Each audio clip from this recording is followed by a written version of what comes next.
जय हिंद, नमस्कार। मैं मोहन पाठक और आज चर्चा करने वाले हैं फ्रांस के उस कानून की जिस कानून को लेकर दुनिया में एक नई पहल शुरू हो चुकी है, एक नई चर्चा शुरू हो चुकी है।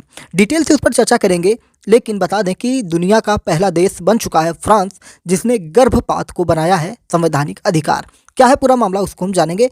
तो चैनल पर नए तो चैनल को सब्सक्राइब जरूर करिएगा। फ्रांस की संसद ने गर्भपात के अधिकार को संविधान में शामिल करने का समर्थन किया है। सांसदों ने मर्जी से गर्भपात के अधिकार की प्रभावशीलता और समान पहुंच की गारंटी वाले कानून के पक्ष में मतदान किया है। दुनिया में पहली बार किसी देश ने ऐसा कानून बनाया है। आगे ये भी चर्चा करेंगे कि भारत में इसको लेकर क्या कानून है, ये सारी चीज़ें हम देखेंगे। राष्ट्रपति इमैनुअल मैक्रों ने इसके लिए संसद के दोनों सदनों का विशेष सत्र बुलाया था और गर्भपात के अधिकार को लेकर आए प्रस्ताव के पक्ष में सांसदों के मतदान के बाद इसे पास कर दिया था। ये कानून महिलाओं को गर्भपात की आज़ादी देता है। फ्रांसीसी राष्ट्रपति मैक्रों ने कहा कि उन्होंने महिलाओं को गर्भपात का संवैधानिक अधिकार देने का वादा किया था, जिसे उन्होंने आज पूरा कर लिया है।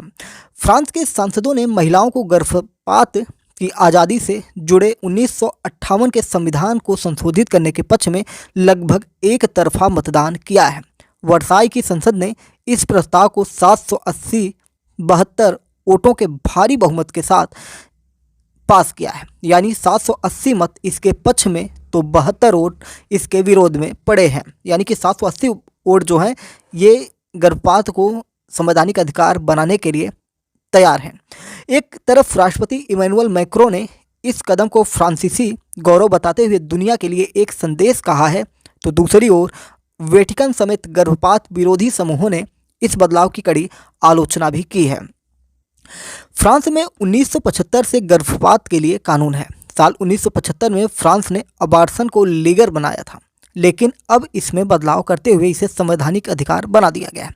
सर्वेक्षणों से पता चलता है कि लगभग 85% जनता ने गर्भावस्था को समाप्त करने के अधिकार की रक्षा के लिए संविधान में संशोधन समर्थन किया है। कई देशों ने संविधान में बच्चे पैदा करने से जुड़े अधिकारों को शामिल किया है, लेकिन फ्रांस पहला देश है जो स्पष्ट रूप से गर्भपात की गारंटी देता है। संसद में मतदान और प्रस्ताव के पास होने के बाद पेरिस में एफिल टावर पर माई बॉडी माई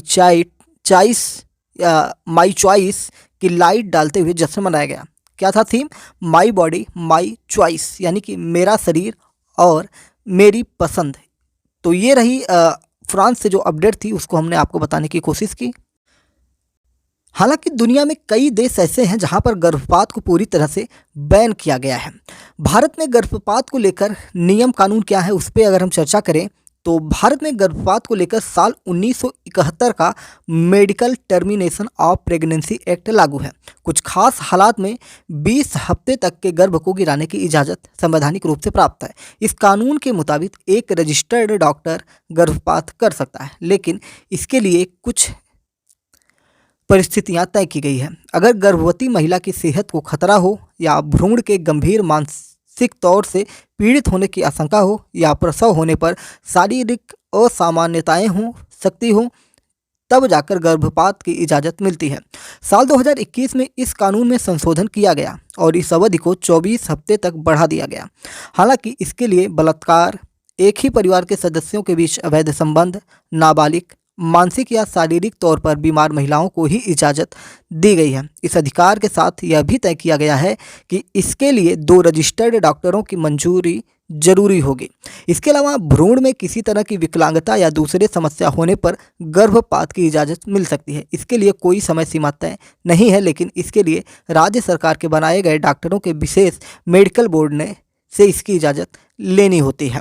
अगर कोई महिला गर्भ निरोधक के बावजूद गर्भवती हो जाती है तो इसके लिए कानून में प्रावधान किया गया है। कानून में बताया गया है कि अगर गर्भावस्था गर्भ निरोधक विफलता का नतीजा है तो यह अपने आप मानसिक सदमा माना जाएगा और गर्भपात की इजाज़त होगी। गर्भपात कहाँ हो सकता है, इसको लेकर भी कानून में जिक्र है। गर्भपात सरकारी अस्पताल या सरकार से मान्यता प्राप्त जगहों पर ही हो सकता है। 1971 से पहले भारत में क्या नियम थे, अगर हम इसकी बात करें तो साल 1971 से पहले भारत में गर्भपात को अपराध माना जाता था। आईपीसी की धारा 312 के अनुसार इसे आपराधिक कृत्य माना गया था। हालांकि इसके साथ ही महिलाओं की जान बचाने के लिए गर्भपात की इजाज़त थी। गर्भपात कराने में मदद करने वालों को 3 साल की सज़ा और जुर्माने का प्रावधान भी था, जबकि महिला को 7 साल की सज़ा और जुर्माना भरना पड़ता था। जब भारत में गैर कानूनी गर्भपात की घटनाएं बढ़ने लगी तो सरकार ने इसको लेकर सरकार के द्वारा एक कमेटी बनाई गई। शांति लाल शाह की इस कमेटी ने गर्भपात को लेकर कानून का ड्राफ्ट तैयार किया। साल 1970 में इसे संसद में पेश किया गया, जो अगले साल पास हुआ। किन देशों में गर्भपात पूरी तरह से बैन है? अगर हम ऐसी जानकारी जुटाने की कोशिश करें तो दुनिया में कई देशों में गर्भपात पूरी तरह से बैन आज भी है। ऐसे कुल 24 देश हैं जहां गर्भपात नहीं कराया जा सकता है। इसमें सेनेगल, मरीतानिया, मिस्र जैसे अफ्रीकी देश शामिल हैं। इसके अलावा एशिया के फिलीपींस, सल्वाडोर, होंडुरास और लाओस जैसे देशों में भी गर्भपात बैन है। यूरोपीय देश पोलैंड और माल्टा में भी गर्भपात को बैन किया गया है।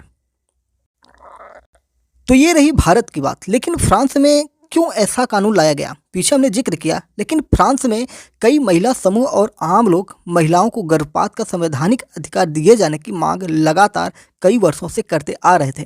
इसे लेकर एक सर्वे भी किया गया था।